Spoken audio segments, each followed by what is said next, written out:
What's good, everyone? This is me, Huang, the Dou-zhansheng-fo here with another rating review, so on and so forth. Today we're going over from, basically a supernatural based kind of show, kind of medium here. What we are dealing with essentially is a group of people or respective individuals who get sent to a purgatorial pocket dimension.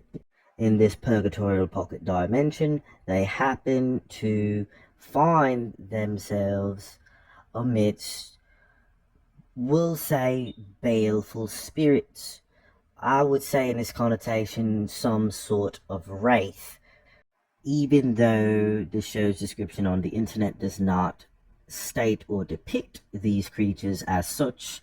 Based off what I've seen in the show, they're some form of wraith or ghoul, but they are a baleful spirit nonetheless. Specifically, I believe based off the Sluagh, a type of Irish oriented spirit from their particular side of the world's bestiary. In either instance, though, these respective people who are trapped within this pocket dimension are basically hunted as soon as it becomes nighttime in the particular purgatorial pocket dimension.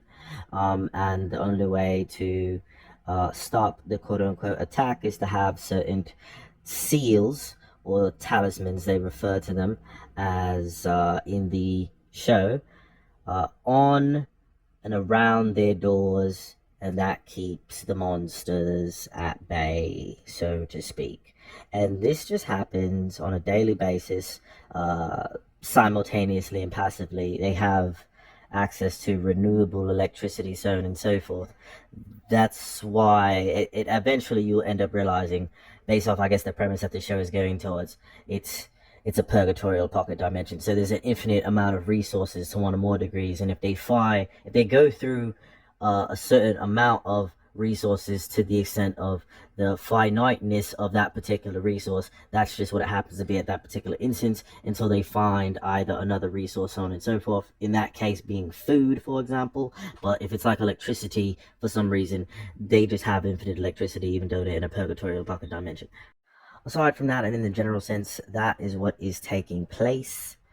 Overall, basically every episode, this quote unquote nuance is okay for roughly the first season. Honestly, I feel like the show should have finished in the first season. Or basically had one season, and that season was about anywhere between 22 to 24 ish episodes, 20 or range of 20 to 24. Apparently, in the general sense, um, it took them to damn near the end of the third season, but apparently the entity, in yellow, which is a particular, spirit in actuality, similar to some people have heard of, like the man, the shadow man with the hat. It's kind of like that kind of thing. This entity in the yellow, those who know. In either instance, you get what I'm saying. But, essentially, what I was saying about the purgatorial dimension in one capacity or another is that now, it's basically understood that this entity in yellow is kind of like, I guess, the mastermind, or they basically earned this purgatorial pocket dimension. And quintessentially, when you hear about like certain spirits or gods who preside over certain metes or bounds of imagination, or even certain cruelties or certain measures of a particular type of spectrum of energy, like kindness or punishment, so on and so forth. It would seem as if to me that this particular entity in yellow basically has a type of pocket hell that he runs, you know, and these particular tortured or lost souls happen to be presiding in there for the respective reasons associated with their miserable lives. And now, outside of their general miserable lives, they have an eternal misery, kind of no different than life in another capacity, but it's just really, really, you know, way more destitute than they had with a normal, quote unquote life of going to work, so on and so forth, etc., etc. In either instance, this show because it's the premise that I've stated over the course of the entirety of this video, but it's nothing else, and there's really no other reason to care about it. Um, so like because of that, it's something that's cool that gets you, get your laurels going for about the first season, but there's really no point or reason to care about it past the first season. So that's what I have to say. Based off that, I'd give it maybe like a 7.2, 7.2.